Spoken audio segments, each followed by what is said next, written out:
बिस्मिल्लाहिर्रहमानिर्रहीम, अस्सलाम वालेकुम। बेनज़ीर इनकम सपोर्ट प्रोग्राम की कल से बड़ी खुशखबरी शुरू होने जा रही है। कल से नहीं बल्कि अभी से सुन लें। वीडियो को शुरू करते हैं उससे पहले यार, अगर आप हमारे YouTube चैनल पे नए हैं तो हमारे YouTube चैनल को लाजमी सब्सक्राइब करें, साथ में बेल आइकन को भी ज़रूर प्रेस करना ताकि बर वक्त हमारी वीडियो आपको YouTube पे देखने को मिलती रहे। तो शुरू करते हैं आज की इस वीडियो को।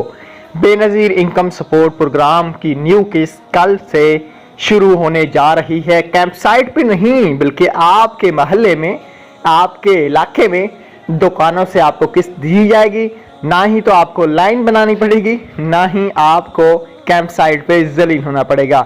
आपके इलाके में जो भी शॉप होंगी करीबी बेनज़ीर इनकम सपोर्ट प्रोग्राम की, वहाँ पे आप लोग जाके अपना बायोमेट्रिक थंब लगा के 10 से 20 मिनट के अंदर घर भी आ सकते हैं। कौन कौन से इसमें ज़िले शामिल किए गए हैं, कहाँ कहाँ कल किस्त शुरू होने जा रही है, आप हमारे व्हाट्सएप ग्रुप को नीचे ज्वाइन करें, जहाँ पे आपको सारी मालूमात मिल जाएंगे और हमने पहले ही शेयर कर रखी है।